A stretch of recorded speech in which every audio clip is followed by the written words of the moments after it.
वहां मयंक तेजी से विहान के सर की तरफ मुक्के से हमला कर देता है। विहान आन्या से बातें कर रहा था। सभी के चेहरे पर विहान के लिए चिंता दिख रही थी। पृथ्वीराज मयंक की इस हरकत से गुस्से में आ जाते हैं। वही नियम अधिकारी जल्दी से विहान को बचाने और मयंक को रोकने के लिए आगे बढ़ते हैं। पर इससे पहले वो मयंक को रोकते विहान आन्या को दूर कर तेजी से मयंक को दिशा में बढ़ता है और मयंक के मुक्के को अपने हाथों से रोकते हुए एक मुक्का मयंक के सीने पर मार देता है। मुक्के के मयंक के सीने पर लगते ही एक ऊर्जा का झोंका मयंक के सीने के पार हो जाता है और एक पल में मयंक की सारी शक्ति खत्म हो जाती है। तभी विहान मयंक का हाथ छोड़ देता है और मयंक जमीन पर गिर जाता है। मयंक के सीने के पास जहां विहान ने जहां मुक्का मारा था वहां के कपड़े का हिस्सा जलकर गायब हो गया था। उसके शरीर में जगह जगह जलने के निशान थे, जी की उस गोली की ऊर्जा की वजह से था। वहीं जहां ये विहान का कारनामा देख पृथ्वीराज खुश और हैरान दोनों थे, तो राम कृपाली के चेहरे पर गुस्से और निराशा के भाव थे। वहां खड़े किसी भी व्यक्ति को यकीन नहीं हो रहा था कि विहान ने मयंक, जो कि आत्मशक्ति के लेवल 9 पर है और शक्ति बढ़ाने वाली गोली के बाद भी विहान के एक मुक्के से ढेर हो गया। तभी आन्या विहान के पास आ खड़ी हो जाती है और विहान के कंधे पर हाथ रखते हुए प्यारी आवाज में विहान से पूछती है, विहान आप ठीक तो है? ये सुन विहान मुस्कुराते हुए हाँ में सिर हिला देता है। वहां मैदान में नियम अधिकारी आ गए थे और वो मयंक की हालत का जायज लेते हैं और फिर ऊंची आवाज में बोलते हैं, मयंक ने ऊर्जा बढ़ाने वाली गोली का उपयोग किया है, इसलिए इसको 5 महीने के कारावास की सजा दी जाएगी और इस मुकाबले के विजेता मौर्य परिवार है। मुकाबला खत्म हो चुका था। सभी वहां पे विहान और आन्या को घेर खड़े थे। तभी एक लड़की विहान के पास आते हुए प्यार से बोली, बड़े भाई क्या आप कल मेरे साथ अभ्यास करेंगे? ये सुन आन्या जल्दी से बोली, माफ करना मिताली, पर कल विहान मेरे साथ व्यस्त है। ये सुन मिताली झूठी मुस्कान के साथ ठीक है बोल वहां से चली जाती है। वही पृथ्वीराज को कई अन्य सिटी के बड़े परिवारों के मुखिया घेर कर खड़े थे और बातें कर रहे थे। पृथ्वीराज के चेहरे पर मुस्कुराहट थी। रात का वक्त था। आसमान में आज चांद काफी बड़ा नजर आ रहा था, जिसकी छाया एक तालाब शांत पानी में दिखाई दे रही थी। वहां तालाब में एक लड़का एक पैर पर आंखें बंद करके खड़ा था। उसे देखकर लग रहा था कि वो कोई अभ्यास कर रहा है। वहीं तालाब के किनारे पानी में पैर डाले एक लड़की बैठी उस लड़के को निहार रही थी। ये और कोई नहीं आन्या थी। वो उस लड़के को देख मुस्कुराते हुए धीरे से बोली, विहान आप सबसे अलग है, जो कोई करने की सोच भी नहीं सकता, आप वो कर देखते हैं। तभी वो थोड़ा शर्माते हुए कहती है, इसलिए तो मैं आपको पसंद करती हूं, पर आप कुछ समझते नहीं। अगर समझते हैं तो बस मुझे छोटी बच्ची। ये बोल आन्या बच्चों जैसे मुंह बना लेती है। हालांकि वहां कोई ऐसा नहीं था जो आन्या को सुन रहा हो, पर वो ऐसे ही बोले जा रही थी। सुबह का वक्त था। अब भी सूरज नहीं निकल था, पर काफी रोशनी हो गई थी। विहान अभी भी वहीं तालाब में खड़ा था और आन्या वहां किनारे पर बैठे बैठे सो गई थी। तभी विहान आंखें खोलता है और सीधा खड़ा होते हुए आन्या की ओर देखता है। आन्या को देख उसके चेहरे पर मुस्कान आ जाती है। तभी विहान वहां से एक छलांग में आन्या के पास आ खड़ा होता है और झुकते हुआ आन्या के चेहरे को छूते हुए प्यार भरे लहजे में बोल, आनू उठ, हमें वापस महल जाना है। विहान की आवाज सुन आन्या मासूमियत से आंखें मलते हुए बोलती है, सुबह हो गई क्या? आपने अपना अभ्यास पूरा कर लिया। ये सुन विहान हाँ में सिर हिला देता है। तभी आन्या मुस्कुराते हुए जल्दी से खड़ी होती है, पर खड़े होते ही उसकी चीख निकाल जाती है। बैठे बैठे सोने से उसका पैर सुन पड़ गया था। वो वापस से जमीन पर बैठ गई थी। आन्या की चीख सुन विहान चिंता भरे लहजे में बोला, क्या हुआ अनु, तू ठीक तो है? आन्या ये सुन हाँ में सिर हिलाते हुआ हल्की मुस्कान के साथ कहती है, वो बस मेरा पैर थोड़ा सुन पड़ गया है, बाकी मैं ठीक हूं। आन्या ने इतना बोला ही था कि विहान आन्या को गोद में उठा लेता है। आन्या के चेहरे पर शर्म देखी जा सकती थी और अभी विहान के चेहरे पर समान भाव थे। आन्या शर्माते हुए विहान को देख कहती है, विहान आप ये क्या कर रहे हैं? ये सुन विहान सपाट लहजे में बोला, तुझे उठा रहा हूं, तेरा पैर सुनम है तो तू चल नहीं सकती है, अब चुपचाप ऐसे ही रहना। ये बोला विहान तेजी से आन्या को गोद में ले जंगलों के बीच से भाग रहा था। आन्या विहान के सीने से सर टिकाए विहान को शर्माते हुए देख रही थी। विहान गंभीरता से आगे ही बढ़ता जा रहा था। दूसरी ओर मौर्य महल में पृथ्वीराज के हाथ में एक पत्र था, जिसे देख उनके चेहरे पर चिंता भरे भाव थे। वो एक कमरे में मुख्यमंत्री और अपने भाई के साथ खड़े थे।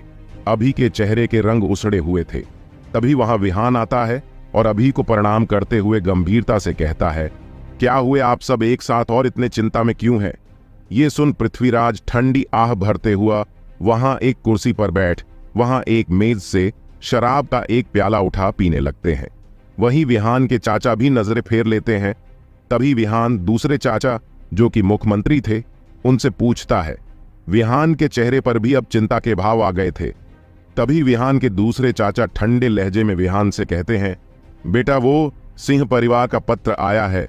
वो तुम्हारा और नायरा का रिश्ता तोड़ना चाहते हैं, और अगर ये रिश्ता टूट गया तो हमें बहुत परेशानी का सामना करना पड़ेगा। ये सुन विहान भी थोड़े सोच में पड़ जाता है। तभी वो अपने पिता के पास जाता है और जमीन पर घुटनों के बल बैठता हुआ अपने पिता का हाथ अपने हाथ में लेता है और गंभीरता भरे लहजे में उनसे कहता है, पिताजी, क्या आपको मुझ पर भरोसा है? ये सुन पृथ्वीराज विहान के सर पर हाथ रख हाँ में सिर हिलाते हुए कहते हैं, खुद से भी ज्यादा। ये सुन विहान हल्का का मुस्कुराते हुआ कहता है, तो उन्होंने नियम और वादा दोनों तोड़ है। विहान के दोनों चाचा और उसके पिता सभी हैरान थे।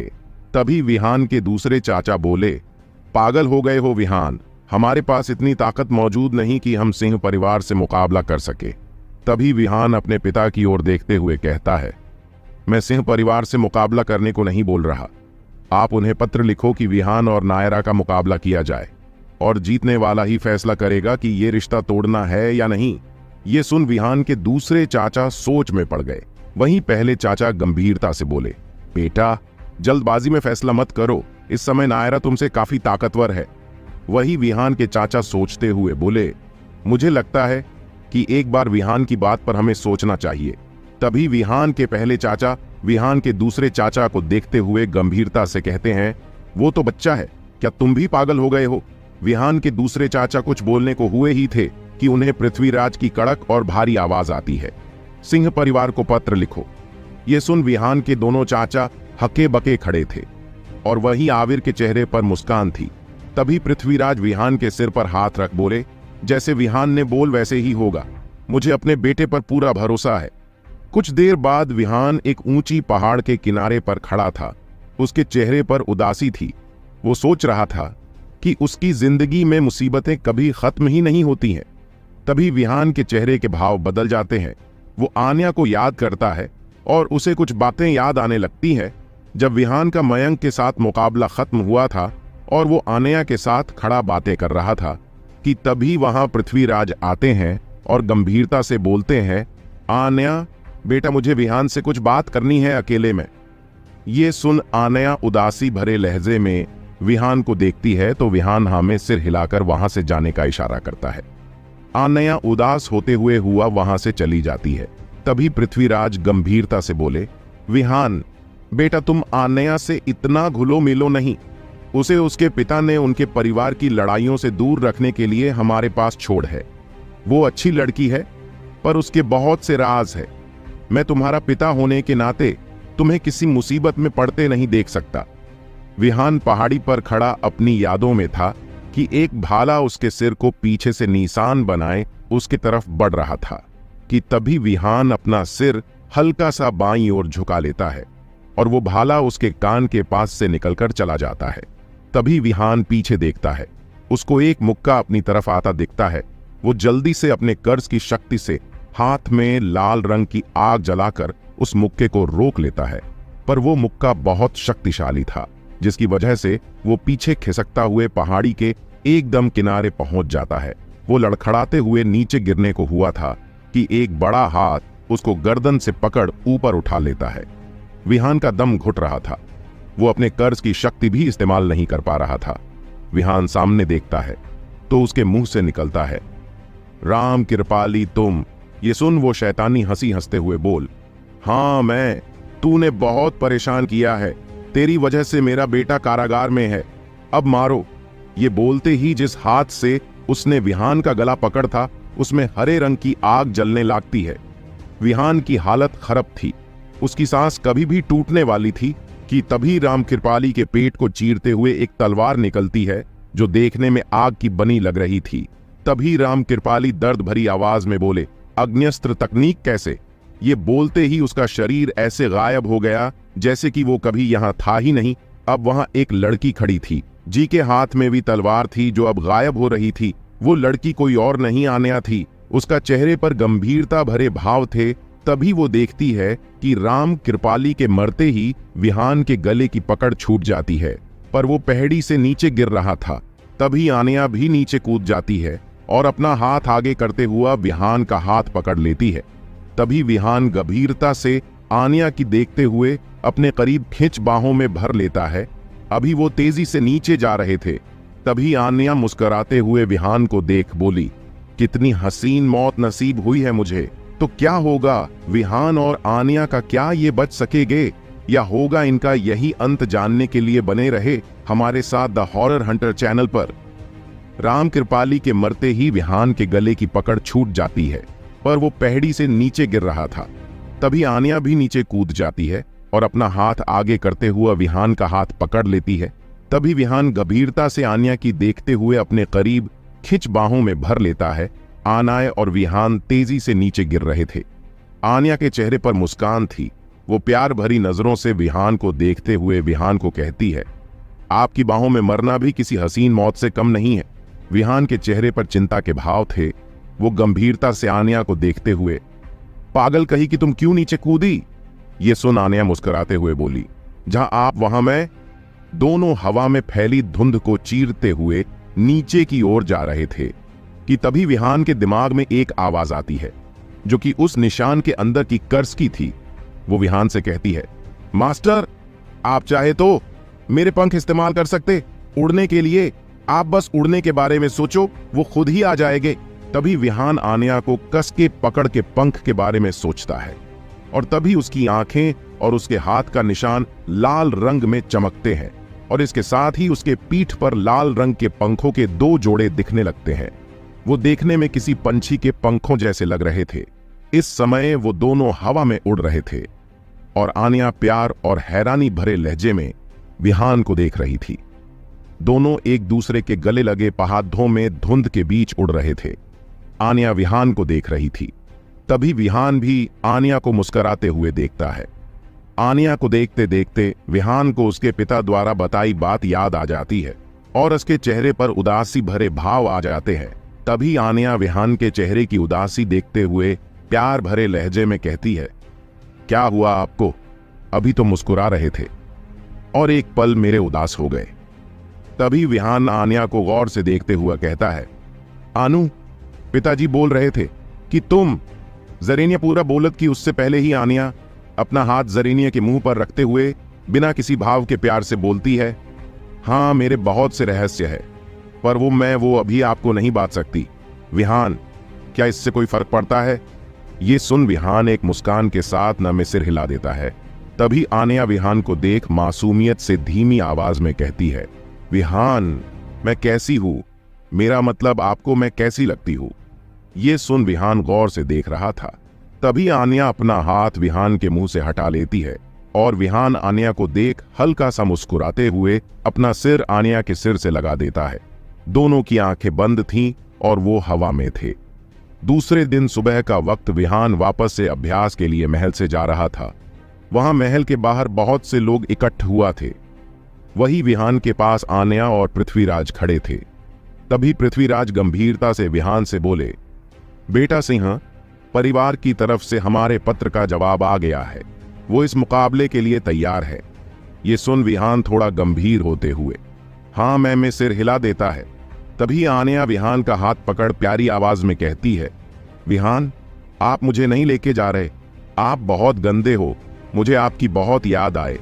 तभी विहान आन्या के गाल पर हाथ रखते हुआ प्यार से बोला, अरे पागल लड़की, ऐसे उदास मत हो।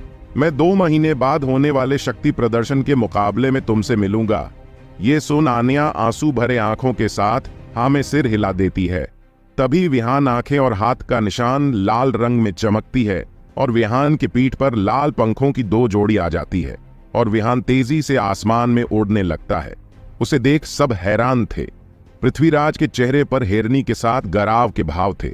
वही दूर खड़े लोगों में खुसुर फुसुर चल रही थी। एक आदमी बोला, ये तो उड़ने की कला। वही खड़ी एक लड़की बोली, मास्टर विहान कितने शक्तिशाली हो गए हैं। उन्होंने उड़ने की कला कैसे सीख ली? अभी तो वो योद्धा भी नहीं बने हैं। वही आनया उदासी से खड़ी आसमान की ओर देखती हुए धीरे से बोली, मैं आपका इंतजार करूंगी, हमेशा। ये आखिरी का शब्द उसने गंभीरता से बोल था। विहान जादुई जानवरों की घाटी के दक्षिण में स्थित अमर पहाड़ी पर 1 महीने से अभ्यास कर रहा है। उसकी आत्मशक्ति अब बढ़कर योद्धा मंडल के लेवल 3 पर पहुंच गई है।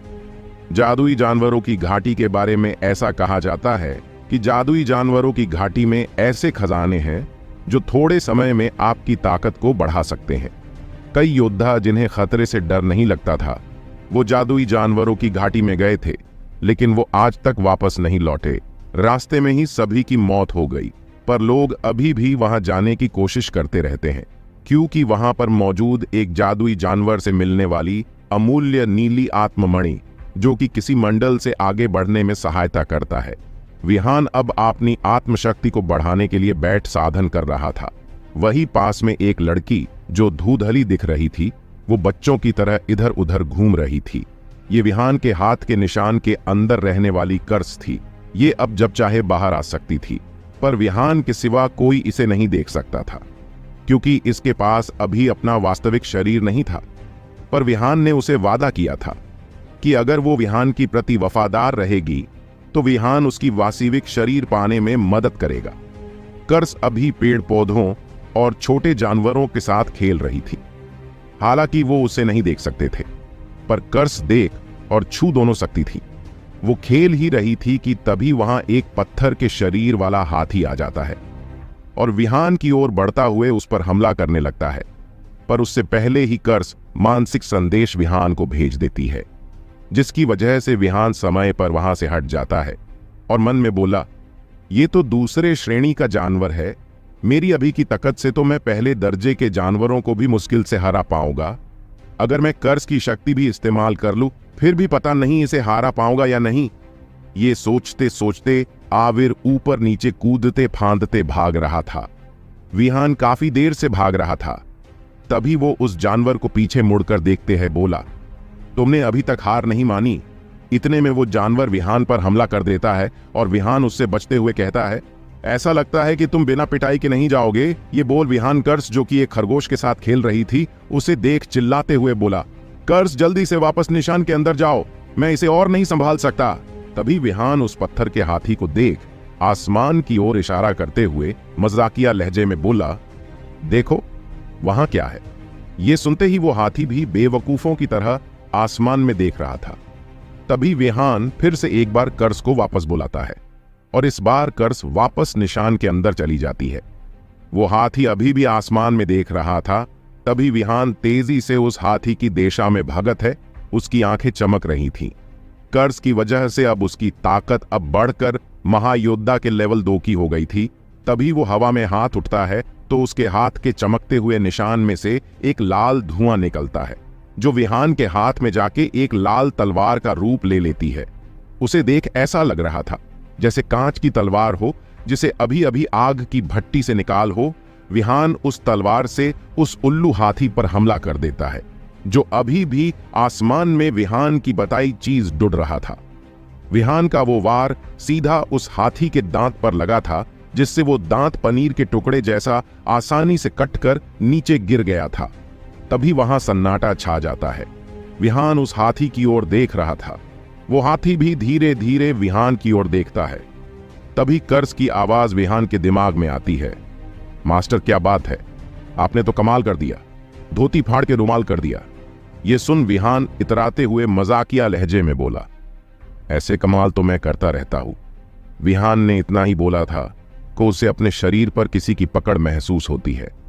विहान जैसे ही सामने देखता है तो उससे वो हाथी की सूंड में जकड़ दिखाई देता है। विहान कुछ करता उससे पहले वो हाथी विहान को उठाकर जमीन पर पटकने लगा। वो हाथी बहुत गुस्से में था। अब ये पता नहीं कि वो किस बात से जड़ गुस्सा था, दांत के कटने से या विहान की बताई दिशा में कुछ न मिलने से। वो विहान को पटक रहा था। तभी विहान बोला, अरे हाथी भाई, इतना गुस्सा क्यों कर रहे हो यार, सच में वहां कुछ था जब मैंने देखा था। वो हाथी विहान को मार ही रहा था कि वहां में माहौल में सभी को एक खतरनाक आभा महसूस होती है, जिससे वो हाथी रुक जाता है। विहान को भी दबाव महसूस हो रहा था। वो आभा नजदीक आ रही थी, जिसकी वजह से वो जानवर विहान को छोड़ वहां से भाग जाता है। तभी विहान जमीन से उठ खड़ा होता है और अपने होंठों से किनारे से निकाल रहे खून को हाथ से पोंछता है। तभी कर्स बाहर आती है और विहान के बगल में खड़ी होते हुआ कहती है, वह मास्टर, क्या धोया है उस हाथी ने आपको। ये सुन विहान टेढ़ी नजरों से कर्स को देखता है, जो हंस रही थी। योद्धा बनने के बाद विहान का शरीर पत्थर जैसा मजबूत हो गया था, इसलिए उसे को ज्यादा चोट नहीं आई। तभी वो आभा बहुत बढ़ जाती है, जिससे विहान पर दबाव भी बढ़ जाता है। कर्स खुद ही निशान के अंदर चली जाती है। तभी विहान को आसमान में उड़ती एक लड़की नजर आती है, जिसने सलेवे लेस सफेद शॉर्ट ड्रेस जो घुटनों के ऊपर तक आ रही थी पहनी थी। उसके कमरा पे एक कपड़े की बेल्ट थी, जिसके बीच में सोने के काम में एक नीला क्रिस्टल लगा हुआ था। वो देखने में बेहद आकर्षक लग रही थी, जो एक नजर में ही किसी को भी अपना दीवाना बना दे। उसके लंबे काले बाल हवा से उड़ रहे थे। वो एक पल में विहान के ऊपर से गुजर जाती है। उसे देख विहान के मुंह से निकलता है, क्या लड़की है और क्या ही उसकी शारीरिक बनावट है। कौन है ये लड़की जिसके होने भर से ही जदूरी जानवर डर कर भाग रहे हैं। कहीं ये कोई आने वाला विहान पर खतरा तो साबित नहीं होगी। जानने के लिए बने रही ये हमारे साथ द हॉरर हंटर चैनल पर। एक नई सुबह विहान जादुई जानवरों की घाटी से लगभग 100 किलोमीटर दूर वापस उसी काली घाटी में आया था, जहां उसने अपने कर्स पर काबू किया था। विहान रास्ते पर चल रहा था और आते जाते लोगों को मिल और बुला रहा था। यहां सब उसे पहचानने लगे थे। तभी कुछ लड़कियां विहान के पास आती हैं और उसे घेर लेती है। तभी उनमें से एक लड़की बोली, मास्टर, विहान आप वापस आ गए, लेकिन इस बार 10 दिनों बाद आए हो। विहान वहीं खड़ा अपने सर के पीछे हाथ रखे मुस्कुरा रहा था। तभी एक और लड़की विहान से पूछते हुआ बोली, मास्टर, विहान आपके कपड़े काफी गंदे हो गए हैं, क्या आप किसी जादुई जानवर से लड़े थे। वहीं दूसरी लड़की बीच में चहकते हुए बोली, और तुम्हें क्या लग रहा है, मास्टर, विहान को देखकर ही लग रहा है कि इन्होंने उस जीव को खूब पीटा होगा। तभी एक हंसती हुई प्यार आवाज विहान को मन में सुनाई देती है, हाँ हाँ हाँ हाँ हाँ, बहुत पीटा, पर उस जानवर ने इन्हें। ये सुन विहान बच्चों की तरह मन में गुस्सा करते हुए मन में ही उस आवाज की मालिक यानी कर्स से बोला, चुप हो जाओ, वो तब मैं तैयार नहीं था, नहीं तो मैं उस हाथी की शक्ल में गधे को अच्छा पीटता। ये सुनकर भी कर्स हंसे जा रही थी। तभी दूसरी लड़की विहान का हाथ पकड़ प्यार भरे लहजे में कहती है, मास्टर विहान, क्या आप आज हमें अपनी कोई नई तकनीक दिखाए गए। तभी वहां से शशि विहान और उस लड़की के बीच में आते हुए उस लड़की का हाथ दूर करते हुआ कहती है, तुम सभी यहां क्या कर रहे हो, तुम सबको अनुपम के साथ जड़ी बूटियां लाने नहीं जाना क्या। ये सुन उन सब का चेहरा उतर जाता है, पर उन्हें जाना ही पड़ता है, इसलिए वो जाते जाते विहान से बोलती है कि वो उनके आने तक वापस मत जाए, जिसके जवाब में विहान हां में सिर हिला देता है। तभी शशि विहान को प्यार से देख पूछती है, विहान, क्या आप ठीक हैं, आपको इतनी छोटे कैसे लगी, आप मेरे साथ चलिए, मैं दवाई लगा देती हूं। तभी विहान हल्की मुस्कान के साथ शशि को देख रोकते हुए कहता है, अरे तुम चिंता मत करो, मैं बिल्कुल ठीक हूं। ये बोलते हुए विहान अपना हाथ आगे करता है। हाथ आगे करते ही उसका निशान चमकने लगता है और उसके साथ उसके हाथ में 2 हरे रंग की गोली आ जाती है। ये गोली, जिन्हें जीन प्रश के नाम से जाना जाता है, इनका उपयोग छोटों और आत्मशक्ति को ठीक करने के लिए किया जाता है। इसका असर बनाने वाले वैद्य के लेवल पर निर्भर करता है। विहान के हाथ में मौजूद गोलियां लेवल 2 की थीं, जो उसने खुद बनाई थीं। वो वैद्य सजीवन से गोलियों को बनाने की कला सीख रहा था। अभी उसे लेवल 2 की गोलियां बनानी आती थीं। विहान अपने हाथ में मौजूद गोलियों को खाते हुए शशि से बोला, ये लो, मैंने दवाई भी खा ली, कुछ ही मिनटों में मेरे घाव ठीक हो जाएंगे। ये सुन शशि मुस्कुराते हुए हां में सिर हिला देती है और प्यार से बोली, विहान, मेरे साथ चलिए, आपको कुछ देखना है। ये बोल शशि विहान का हाथ पकड़ उसे खींचते हुए वहां से ले जाती है। दूसरी ओर जादुई जानवरों की घाटी में एक लड़का एक चट्टान पर खड़ा था। उसने एक काला कोट पहना था, जिसके बटन खुले होने की वजह से उसके सिक्स पैक और चौड़ी छाती साफ देखी जा सकती थी। उसकी छाती पर दिल के पास काला निशान था, जिसे देख ऐसा लग रहा था जैसे उसकी नसें काली पड़कर दिख रही हों। वो आसमान की ओर देख रहा था, जहां दो जीवों में लड़ाई चल रही थी। वो इतने शक्तिशाली थे कि पूरा आसमान कांप रहा था और वहां के सभी जानवर डर कर भाग रहे थे। उनकी लड़ाई के प्रभाव से हवा के बड़े बड़े बवंडर उठ रहे थे, जिसकी वजह से उस लड़के के बाल, कोट और चेहरे पर बांध कपड़ा हवा में लहरा रहे थे। ये लड़का और कोई नहीं, वही नकाबपोश था जो विहान पर नजर रखे हुए था। वो जहां देख रहा था वहां एक लड़की एक जादुई जानवर से लड़ाई कर रही थी, जी दिखने में किसी नीले रंग के बड़े से चील जैसे दिखने वाले जीव था, जिसके पंख नीले रंग के कांच जैसे लग रहे थे। दोनों की लड़ाई को देख कोई अनुमान नहीं लगा सकता था कि कौन जीतेगा। ये लड़की वही थी जिसे विहान ने कुछ देर पहले देखा था। इसकी एक और पहचान भी थी, जो कि महारानी की सबसे करीबी योद्धा की थी। वो नकाबपोश आसमान में देख ही रहा था कि तभी एक ऊर्जा का गोल उसकी तरफ आ रहा था। वो गोला इतना शक्तिशाली था कि एक साथ योद्धाओं के समूह को खत्म करने में सक्षम था, पर वो उस गोले को अपनी ओर आता देख बिल्कुल नहीं घबराता। वो गोल जैसे ही उससे टकराने वाला होता है, तभी वो नकाबपोश अपनी पीठ पर टंगी एक तलवार, जो दिखने में बेहद काले पत्थर जैसी थी और उस पर कुछ प्राचीन शब्द उकेरे हुए थे, वो वही तलवार निकाल उस ऊर्जा के गोले पर हमला कर देता है। देखते ही देखते वो ऊर्जा का गोला उस तलवार द्वारा सोख लिया जाता है। उस तलवार पे उकेरे सभी प्राचीन शब्द पीले रंग में चमक रहे थे। उस ऊर्जा के सोखे जाने के बाद वो तलवार वापस अपनी पीठ पर टांग लेता है। वो जानवर 5वीं दर्जे का और उस घाटी का राजा था। ऐसे जानवर बहुत ही कम पाए जाते हैं और ये जानवर 50 सालों में एक आत्ममणि गिरते हैं, जिनमें से नील आत्ममणि सबसे दुर्लभ है और ये जानवर नीलमणि वाला ही था। वहां लड़ाई चल ही रही थी कि तभी एक और जानवर पीछे से उस लड़की पर हमला कर देता है, पर वो लड़की चौकन्ना थी और समय पर उसके वार से बच जाती है। तभी वो अपनी सफेद तलवार हवा में लहराती है और एक वार में उस अभी अभी आए जानवर को खत्म कर देती है, जो कि 4थे दर्जे का जानवर था। वही दूर खड़ा वो नकाबपोश उस लड़की की युद्ध कला और ताकत से काफी प्रभावित था। तभी वो देखता है कि जब वो लड़की दूसरे जानवर को मार रही थी, तभी वो पहले वाला जानवर उस पर आत्मशक्ति प्रतिबंधित, ये बोल एक नीले रंग की आंखों से किरण फेंकता है, जिसे देख वो नकाबपोश बोला, ये तो आत्मशक्ति प्रतिबंधित करने वाला हमला है। उधर वो हमला सीधा उस लड़की को लगता था, जिसकी वजह से उसको सब धुंधला दिखाई देने लगता है। अब वो आत्मशक्ति इस्तेमाल नहीं कर सकती जब तक वो ठीक ना हो जाए। तभी वो पंछी उस लड़की के सीने पर अपने पंजों से एक हमला करता है, जिससे वहां के कपड़े का कुछ हिस्सा फट जाता है और उसका अंदरूनी कवच दिखाई देने लगता है। उसके वार से कवच भी थोड़ा क्षतिग्रस्त हुआ था। उस वार के बाद वो लड़की बेहोश होकर नीचे गिर रही थी। वो गिर ही रही थी कि किसी की मजबूत बाहें उसे पकड़ लेती है। ये कोई और नहीं, वही नकाबपोश था।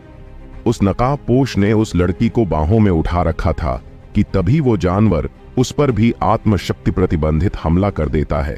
तभी वो नकाबपोश वहां से गायब हो उस जानवर के पीछे प्रकट होता है। वो जानवर हैरान था, क्योंकि उसके इस हमले से बचना कोई मामूली बात नहीं थी। तभी वो जानवर पीछे मुड़ उस नकाबपोश को देखते हुए इंसानी आवाज में बोला, देखने में तो मामूली योद्धा लगते हो, लगता है किस्मत कुछ ज्यादा ही अच्छी है तुम्हारी जो मेरे हमले से बच गए। वो नकाबपोश कोई जवाब नहीं देता, बस उसकी आंखें नीले रंग में चमकने लगती हैं। उसी के साथ वो नकाबपोश उस जानवर की आंखों में देखता है। जैसे ही दोनों की आंखें मिलती हैं, वो जानवर एकदम शांत हो जाता है। वो हवा में किसी मूरत जैसे खड़ा था।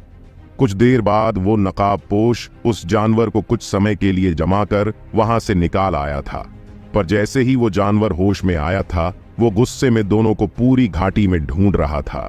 दूसरी ओर वो नकाबपोश उस लड़की को एक झरने के पानी के पीछे मौजूद एक गुफा में ले आया था। वहां वो लड़की बेहोशी में बड़बड़ा रही थी। तभी वो नकाबपोश अपनी स्टोर अंगूठी में से कुछ दवाइयां निकलता है। वो लड़की को देख बोलता है, इसके जख्म न तो मामूली है और न मामूली जगह पर है। क्या करूं, इलाज करूं या नहीं? तभी उसकी नजरें उस लड़की के चेहरे की तरफ जाती हैं। वो मासूम सा चेहरा उसे आकर्षित कर रहा था। वो उसके चेहरे के पास और पास जाते हुए धीमी आवाज में कहता है, तुम किस्मत वाली हो जो मैं यहां था, नहीं तो अभी तक तुम्हारा काम तमाम हो चुका होता। तभी वो उसके सीने के जख्म देखने के लिए हाथ आगे बढ़ता है कि तभी वो लड़की होश में आ जाती है और उस नकाबपोश की ओर देखती है। उस लड़की को खुद को देखता पाके उस नकाबपोश लड़के के चेहरे के रंग उड़ जाते हैं। वो लग-भाग घबराते हुए बोला, मम्मा मैं तो बस तुम्हारे जख्मों का इलाज कर रहा था। ये बोल वो एक दवाई की शीशी उसकी ओर बढ़ते हुए झूठी मुस्कान, जो कि काले कपड़े की वजह से दिख नहीं रही थी, के साथ बोला, मेरा कुछ गलत करने का इरादा नहीं था। तुम बेहोश थी तो मैं तुम्हें दवा लगाने की सोच रहा था, लेकिन जब तुम अब जाग रही हो तो तुम इसे खुद लगा सकती हो। तभी वो लड़की उठने की कोशिश करते हुए कहती है, आह, वो जानवर ने मेरी आत्मशक्ति प्रतिबंधित कर दी है। मुझे ठीक होने में थोड़ा वक्त लगेगा। ये दवाई तुम खुद लगा दो, लेकिन पहले ये कपड़ा अपने चेहरे से हटा लो, ताकि अगर तुम कुछ गलत करो तो मुझे पता तो हो किसे मारना है। ये बोलते हुए उस लड़की के चेहरे पर कोई भाव नहीं थे। तभी वो नकाबपोश अपने चेहरे पर से कपड़ा हटाता है। उसके हटते ही एक खूबसूरत चेहरा नजर आता है, जिसमें उसकी नीली आंखें चार चांद लगा रही थीं। वो लड़की भी एक पल के लिए उसके चेहरे में खो गई थी। तभी वो बोली, जल्दी लगाओ दवाई। ये सुन वो लड़का उस लड़की के पास जाता है और पीछे से उसकी पोशाक खोल देता है। उसकी पीठ एकदम दूध जैसी सफेद थी, जिस पर उसके काले बाल लहरा रहे थे। अभी उसके सीने पर बस एक छोटा सा कवच था, जो सिर्फ जरूरी अंगों को ढके हुए था, पर तभी वो लड़कों वो भी निकाल देता है। अभी वो लड़की बिना कपड़ों के थी। वो अपनी मुट्ठी कसते हुए आंखें बंद कर लेती है। तभी उसे अपने शरीर पर कुछ गर्म एहसास होता है। वो जैसे आंखें खोल के देखती है तो उसको अपने शरीर पर एक काला कोट नजर आता है, जो कि उस लड़के का था।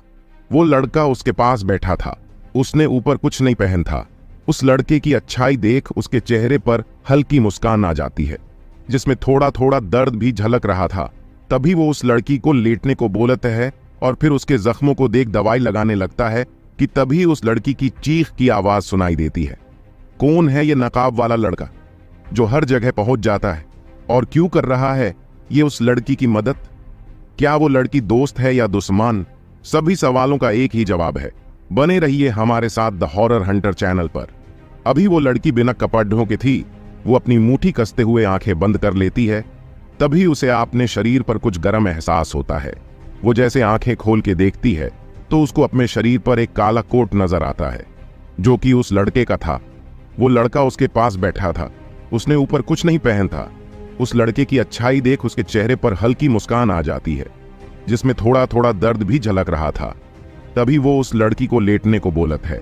वो नकाबपोश उस लड़की को देखते हुए कहता है, अब मैं घाव धोने जा रहा हूं। ये नीलगिरी के फूलों का रस है, जो कि बहुत जलेगा, तो आपने हाथ और मुंह को काबू में रखना। ये मेरे तरफ नहीं आने चाहिए। नीलगिरी के फूलों का रस उच्च दर्जे के जानवर के दिए घावों को भर सकता है। वैसे तो जीन प्रश की गोलियां हर जख्म को जल्दी भर देती हैं, पर उस स्तरीय योद्धाओं और जानवरों के दिए घाव आसानी से नहीं भरते हैं। नीलगिरी के फूलों का रस बहुत ही दिव्य और दुर्लभ है। वो नकाबपोश जैसे ही नीलगिरी के फूलों का रस उस लड़की के सीने पर लगता है, उसकी चीख निकल जाती है और वो लड़की उस लड़के के हाथ को कसकर पकड़ लेती है। उस लड़की के आंखों में हल्के आंसू थे। उसे देख कोई नहीं बोल सकता था कि ये लड़की कुछ देर पहले एक 5वें दर्जे के जानवर को बराबरी की टक्कर दे रही थी। तभी वो नकाबपोश उस लड़की को प्यार से दिलासा देते हुए कहता है, बस बस हो ही गया। हाँ ठीक है, घाव का इलाज हो गया है। बस आत्मशक्ति की प्रतिबंधता को तुम्हें खुद ही तोड़ना होगा। चलो अब आराम करो। ये बोल वो नकाबपोश वहां से उठकर जाने लगता है कि तभी वो लड़की उसका हाथ पकड़ा रोक लेती है। वो दर्द से भरी हल्की मुस्कान के साथ उस नकाबपोश को देख कहती है, शुक्रिया तुम्हारा। ये सुन वो नकाबपोश मुस्कुराते हुए अपनी पलकें झपकाने का इशारा कर वहां से चला जाता है। काली घाटी शशि विहान को अपने साथ आने को कहती है और विहान को एक गुफा में लेके जाती है। वहां बहुत अंधेरा था, पर दोनों गुफा में चले जा रहे थे कि तभी गुफा के अंदर रोशनी नजर आने लगती है। विहान वहां देखता है कि गुफा के अंदर काफी बड़ी जगह है। वहां तरह तरह के फूल और जड़ी बूटियां लगी हुए थीं। वहां एक छोटा सा तालाब था जिसका पानी नीले रंग में चमक रहा था। वहां ऊपर से थोड़ी थोड़ी सूरज की रोशनी आ रही थी। तभी विहान शशि को देख मुस्कुराते हुए बोली, काफी खूबसूरत जगह है। ये सुन शशि के चेहरे पर भी मुस्कान आ जाती है। वो शर्माते हुए विहान से कहती है, विहान, आपको ये जगह पसंद आई, इसकी मुझे बहुत खुशी है, पर मुझे कुछ और दिखाना है। ये सुन विहान भ्रमित होते हुए बोली, कुछ और क्या है ये? तभी शशि एक दिशा में इशारा करती है जहां एक पत्थर की मूर्ति थी। विहान वहां ही देख रहा था। वहां एक लड़के की मूर्ति थी जिसने हाथ में एक तलवार पकड़ रखी थी। तभी विहान हैरानी से शशि को देखते हुए बोली, ये क्या है शशि? शशि मुस्कुराते हुए जवाब देती हैं, ये आपकी मूर्ति है और आज से ये जगह आपकी है। मैंने बहुत प्यार से ये सब बनाया है आपके लिए। आपको अच्छा तो लगा ना? तभी विहान मुस्कुराते हुए हाँ में सर हिला देता है। जादुई जानवरों की घाटी। उस नकाबपोश लड़के और लड़की को यहां रहते हुए 2 दिन हो गए थे। पूरे जंगल में उथल पुथल मची पड़ी थी। सभी जानवर उन्हें ही ढूंढ रहे थे। वही एक ऊंचे पहाड़ पर वो नकाबपोश खड़ा पूरे जंगल पर नजरें बनाए हुए था। अभी उसने वो कपड़ा नहीं बांधा था जो उस लड़की ने खुलवा दिया था। वो मन में सोच रहा था, मैंने उस लड़की की मदद क्यों की? तभी उसके कानों में आवाज आती है, वो खूबसूरत है, ताकतवर है। शायद इसलिए ये एक आत्मा की आवाज थी। उस नकाबपोश को हमेशा से बहुत सी आत्माएं सुनाई और दिखाई देती थी, और एक लड़के की आत्मा हमेशा उसके साथ रहती थी और कभी भी आके उस नकाबपोश से बातें करने लगती थी, पर वो नकाबपोश लड़का उसे नजरअंदाज करता था। तभी उस लड़के की आत्मा की धीमी और शरारत से भरी आवाज आती है, भाई क्यों ना हम उस लड़की की कमजोर हालत का फायदा उठाया, ही हा हा हा हा। तभी वो नकाबपोश उस लड़के की आत्मा को घूर कर देखते हुए कहता है, दफा हो जाओ थरकी कहीं के। ये सुन वो लड़के की आत्मा हंसते हंसते वहां से गायब हो जाती है। तभी वो नकाबपोश मन में सोचता है, वैसे लड़की खूबसूरत तो है और अच्छी योद्धा भी। अगर इस वक्त मैं कुछ करना भी चाहूं तो वो कुछ नहीं कर सकेगी। ये बोलते हुए उसके चेहरा तो मासूम लग रहा था, पर हरकतें शैतानी लग रही थीं। तभी वो खुद को डांटते हुए बोला, ये मैं उस ठरकी की तरह बातों क्यों कर रहा हूं? दूसरी ओर गुफा में वो लड़की जलती आग के पास बैठी थी। तभी कुछ देर बाद वहां वो नकाबपोश आ जाता है। जब उस लड़की की नजर उस पर पड़ती है तो उसके चेहरे पर मुस्कान आ जाती है। तभी वो नक्सबपोश उस लड़की के सामने बैठते हुए कहता है, क्या तुम ठीक महसूस कर रही हो? घाव में कोई दर्द तो नहीं है?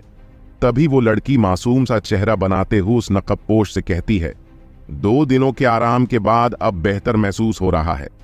बस आत्मशक्ति की प्रतिबंधता को पूरी तरह से खत्म होने में समय लग रहा है। शायद इसे पूरी तरह से ठीक होने में 3 दिन और लग जाएंगे। तभी वो नकाबपोश कुछ सोचते हुए अपनी अंगूठी से एक शीशी निकलता है और उस लड़की की ओर बढ़ाते हुए कहता है, ये लो, ये एक 7वें लेवल की दवाई है, इससे तुम्हें बहुत मदद मिलेगी। ये सुन वो लड़की हैरानी से उस लड़के को देखते हुए कहती है, कक्का क्या 7वें लेवल की दवाई?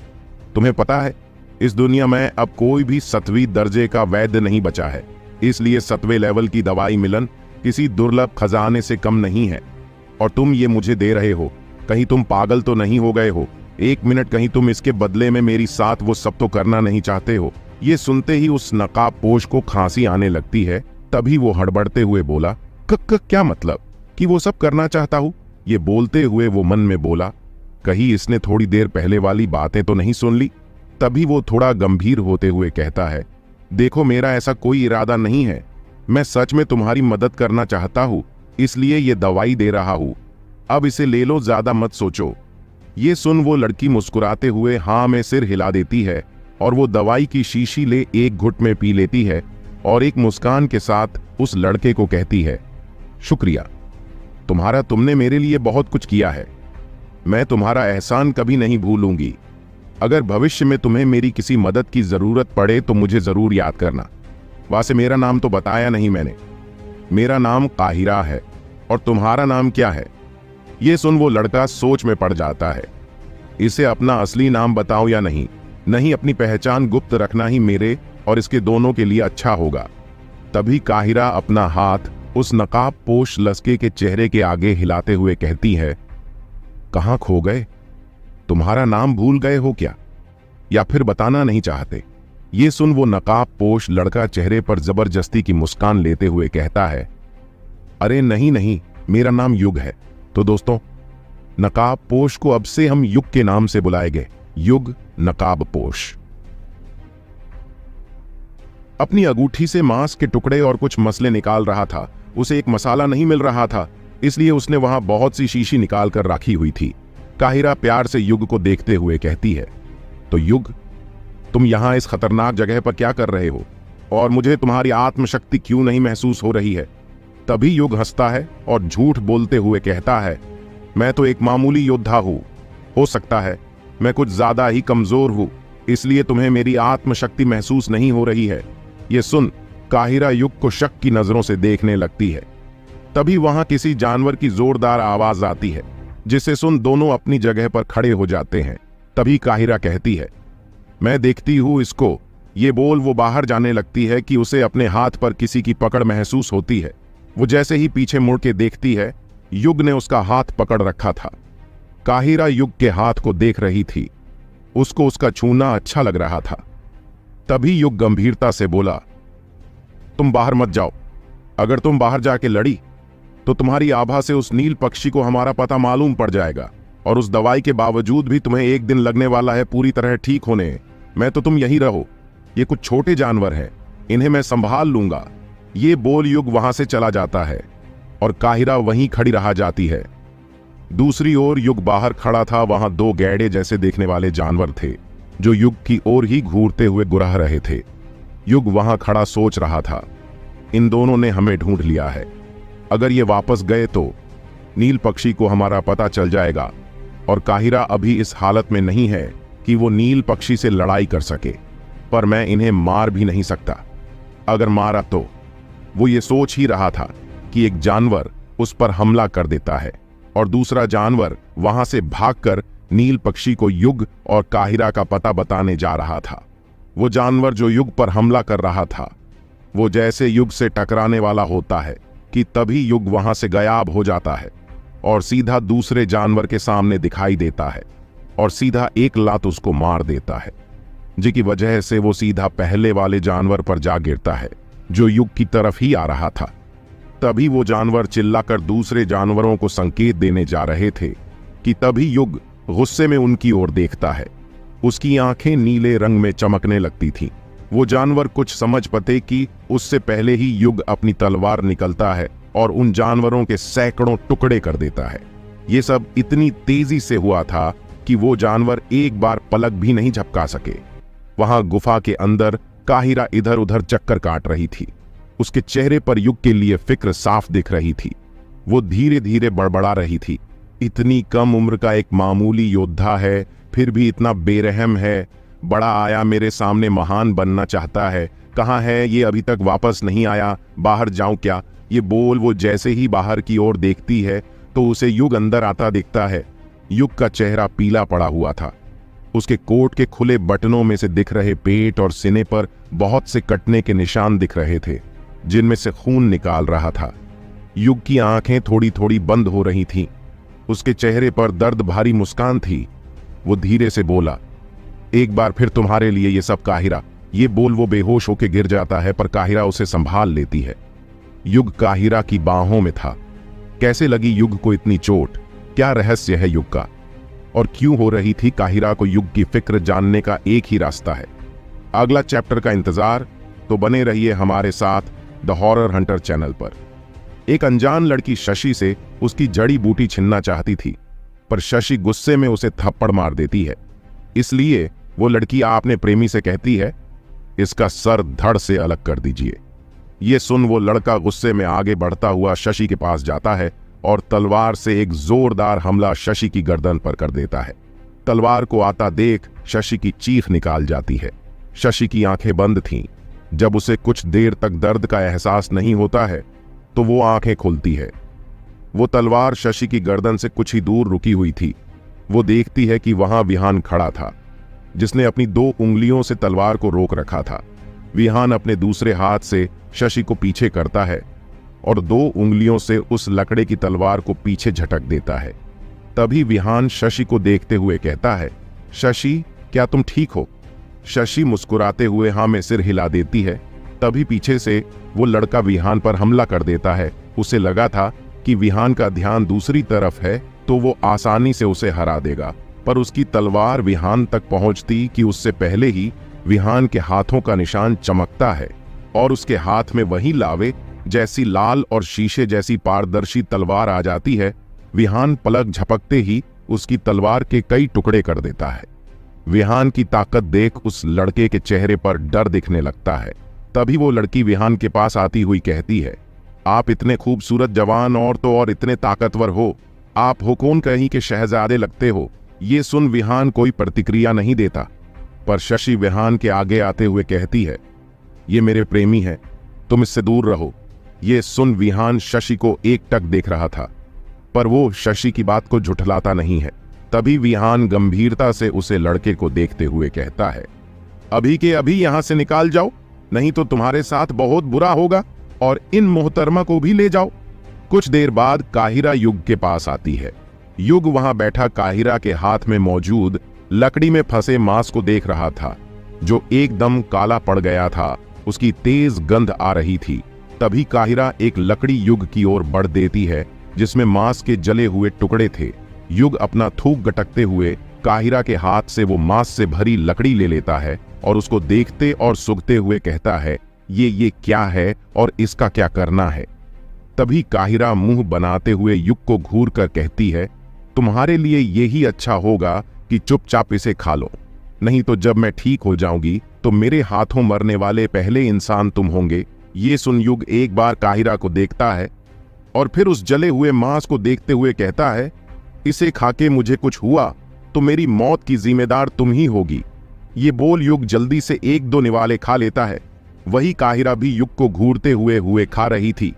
तभी वो युग को देखते हुए बोली, युग, क्या तुम्हें इसे खाके कुछ अजीब सा नहीं लग रहा? काहिरा को थोड़ा थोड़ा नशा सा हो रहा था। तभी युग मुस्कुराते हुए कहता है, तुमने जो बनाया है अजीब सा तो लगेगा। वो ये बोल ही रहा था कि उसे भी कुछ अजीब सा महसूस होता है।